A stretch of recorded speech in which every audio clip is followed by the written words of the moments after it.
Your urges aren't stronger than you. They're just better trained than you. Modern men aren't weak. They're overstimulated. Right now, you're not fighting lust. You're fighting conditioning, constant novelty, endless scrolling, thirst feeds. Micro dopamine hits all day long. So when the urge hits, it feels like you, but it's not you. It's programming, and it's wasting your time. There's a version of you who already won this battle, not because of less desire, but because of reframing the patterns. Today, I'm giving you 7 steps to kill this loop forever. And we start with step 1, because if you don't fix this, lust keeps pulling the strings. Step 1, the dopamine dealer. Fix your stimulation. Our brain is being fed dopamine all day long. Reels, stories, thirst content, to-dos, expectations, random scrolling, notifications. Your brain, full-on Samba mode, non-stop. So by the time you're alone, your mind is already trained to say, bro, give me something intense. And you already know the fastest shortcut to a strong hit. Your brain will chase extremes again and again. This does not just affect lust, it damages your focus, your patience, and your drive. The brutal truth is, normal life is going to feel boring, and you are less on fire. You already know the bad news. It's the same loop, over and over again. The good news, doesn't matter how many laps you've run in that circle, you can break out. Fix the 7-day dopamine reset. Do for the next 7 days. 0 binge scrolling, 0 thirst browsing, 0 entertainment overdose at night. Don't bury me.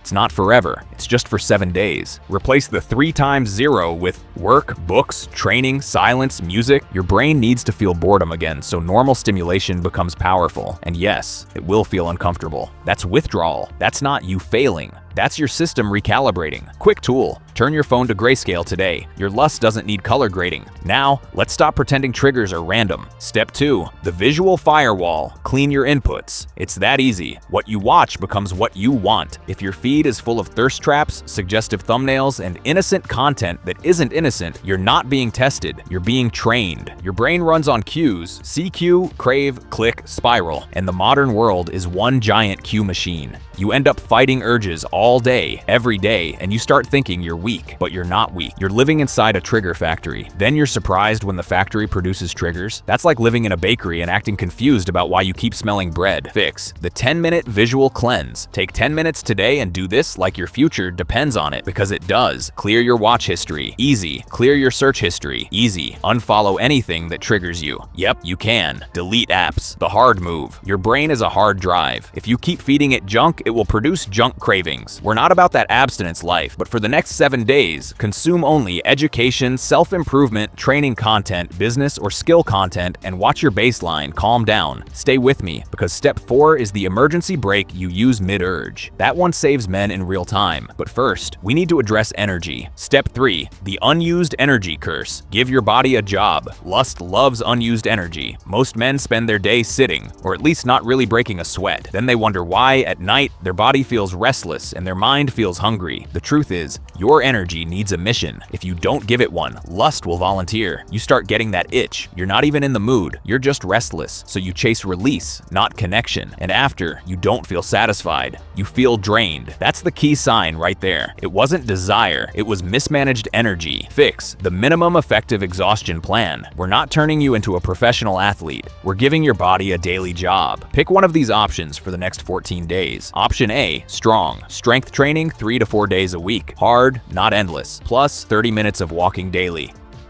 Option B, simple but deadly effective. 60 minutes brisk walking daily. Plus push-ups, squats, or a short home workout 3 days a week. The goal is to use the energy so your brain stops hunting release as entertainment. Exercise reduces stress load and improves mood regulation, which lowers the intensity of compulsive urges for most men. You don't need perfection. You need consistency. Now, we deal with the moment of impact. Step 4, the urge wave. Replace, don't wrestle. An urge is a wave. Smart men don't fight waves. They ride them out. Most men lose because they try to talk themselves out of it. They negotiate. Just a little. I won't do anything. I'll stop after 1 minute. Just need to relax. That's like telling a lion you're only going to pet his head. Urges peak fast, then they fall. But if you entertain them, you keep the wave alive. You relapse, then shame hits. Same loop, same shits. And the biggest cost isn't even the relapse. You see yourself failing again and again. And eventually you just start accepting it. Like, guess this is who I am. You stop fighting it. You squeeze it into your daily routine. You build your life around the very thing that's holding you back. And before you know it, you're not trying anymore. You're just surviving.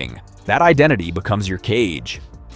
Fix the 10-minute kill switch. Do this immediately. The moment the urge hits, do this exact sequence. Cold water on your face, or a cold shower if you're bold. Chew a super strong gum. Easy and effective. That intense menthol kick actually activates the same areas in your brain that drive you into scrolling, and it basically interrupts the urge. You can also smell something strong. That snaps you right out of the stimulation spiral, too. 20 push-ups or more if you can. Leave the room. Stand outside if possible. Set a timer for 10 minutes. Do something physical until the timer ends. If you can delay the urge by 10 minutes, you break the spell. Urges spike and drop because they are driven by cues and anticipation, not because you need to act. This isn't about being strong. This is about being smart. Now, we handle the silent killer.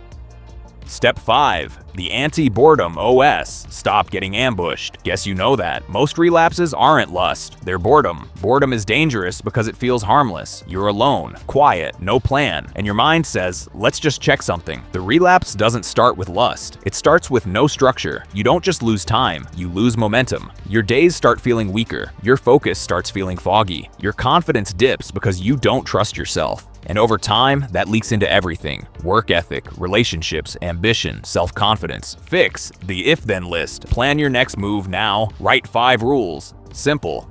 If I'm bored, then I read 10 pages. If I'm alone at night, then I walk 15 minutes. If I get an urge, then I'll use the menthol move. If I feel restless, then I clean my space for 10 minutes. If I'm tempted to scroll, then I do 20 push-ups. Also, keep a ready list, a book list, what you want to read, a skill to learn, editing, coding, trading, writing, design, stretching, a side project, a workout plan. If you don't have a plan, do it random. Push-ups, squats, planks. Idle time is not rest for you right now. Idle time is enemy territory.